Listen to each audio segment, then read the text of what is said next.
Behind me is one of just 300 M4 GTS in the United States. This one has 12 miles. This is one of 2 turbos that we're installing brand new from BMW and sent to Pure to be converted into a Pure Stage 2 Plus. You don't want to miss this.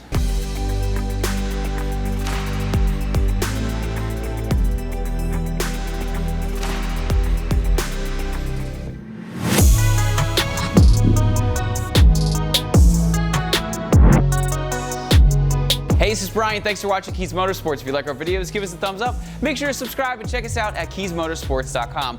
Welcome back to video 2 of our series as we build this M4 GTS. In today's video, we're going to be installing Pure Stage 2 Plus turbos.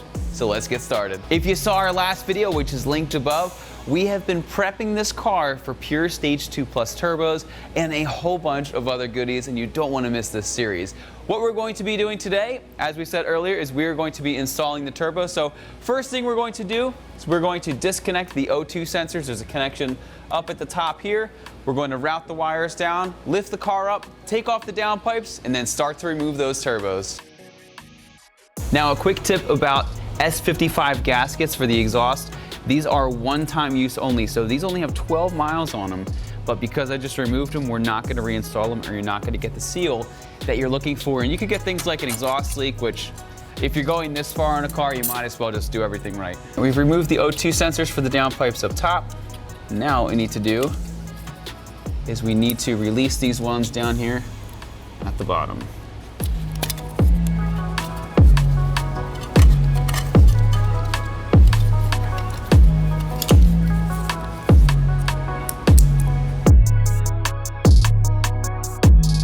All right, our first V-band clamp bolt is out. So now we're going to release the V-band. There we go.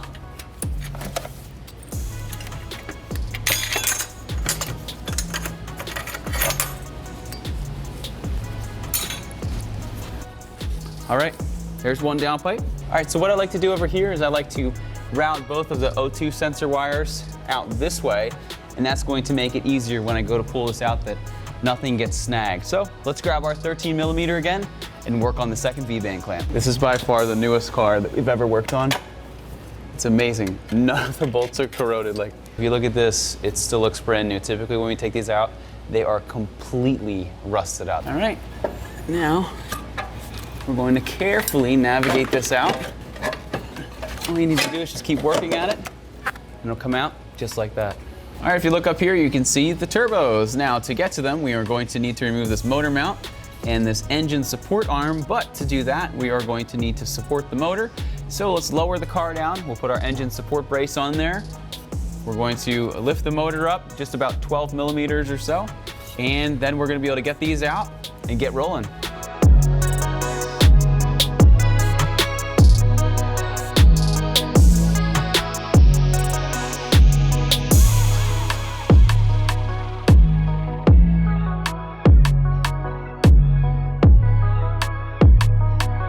So what we're doing now is we're working some magic with our T30.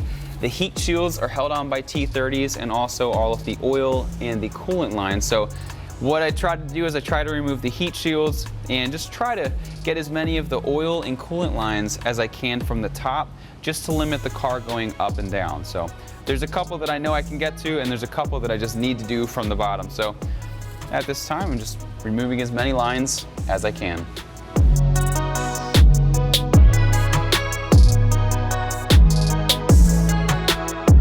All right, at this point, I have the motor mount released.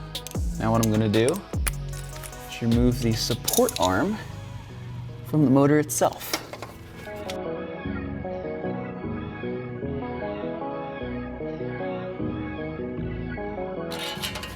All right, so now what we can start to do is pull down some of this heat shielding, the engine support arm, and the motor mount itself. There you have it.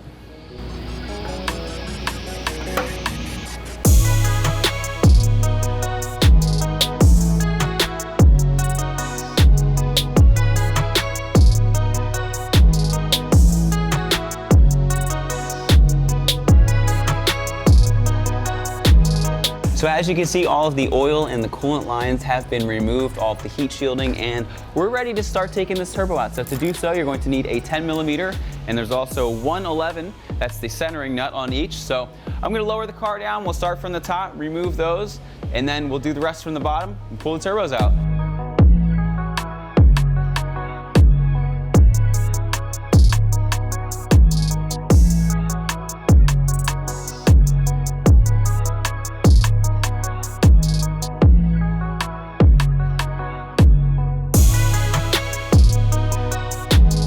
So as you can see, we have successfully removed both turbos. Now what we're going to do is we are going to just do some cleaning. Typically when you take out turbos, no matter how new the car is, there's always going to be some coolant and also some oil in the actual turbo itself. So it's very common to have some spill, but as you can see up here, we have lined it with some microfiber towels to take care of that, but we're just gonna make sure that we get all of the excess oil and coolant off. The other thing that's extremely important to mention is always make sure that your gasket comes off. As you can see here, there is no gasket. It's a nice metal gasket, comes off super easy, but you never want to put gasket on gasket because then you can start to get leaks. But everything looks great. We're gonna just do some cleaning to make it absolutely perfect, and then we're gonna install the new ones. As you can see, the old turbos are out and the new ones are laid out, and you can do a side-by-side comparison. Now, when you look inside of a turbo, if we start over here, you're going to see the turbine wheel is significantly smaller in the OEM versus the pure Stage 2 Plus. And also on the other side, the compressor wheel, complete night and day. Now, to finish it off with the pure Stage 2 Plus, it also comes with the silicone inlet. And if you look at the size difference between the stock and the pure, it is, again, just completely night and day. This is one of my favorite upgrades for any S55. So if you have an S55, you should highly consider this. These turbos with the right supporting mods are getting 700 and 800 wheel horsepower. Absolutely insane. Now, after talking about those big numbers, you may be thinking the crank hub is doomed on this car. Well, actually, before we got the car, this car had the Gintani crank hub fix installed along with some SSP clutches. So not only will the crank hub be able to hold it, but the clutches will be able to hold it as well. Let's get going. Now, something with this installation, we are replacing all of the various lines for the oil and also the coolant to make sure everything is perfect, and we're making sure everything is torqued down nice. Take these end protective caps off. Line everything up. And torque it down to 8 Newton meters. All right, we are ready to install the first turbo. Now, something that's very important is that everything is torqued down correctly.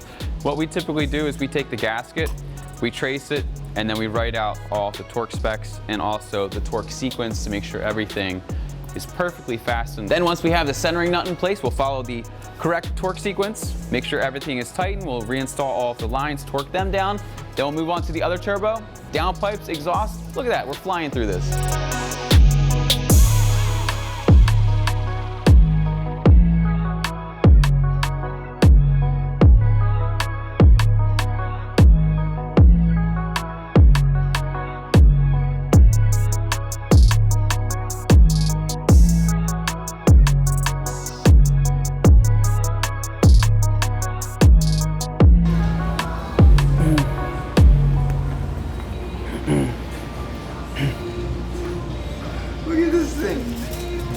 So Zach just got his first ever Stromboli. It's huge. It literally is shaped like California. At this point in the process, we have the turbos fully installed and torqued down. We have the oil lines hooked up. Now what you want to do is you want to install the heat shields before the coolant line. So at this time, we're going to throw the heat shields on.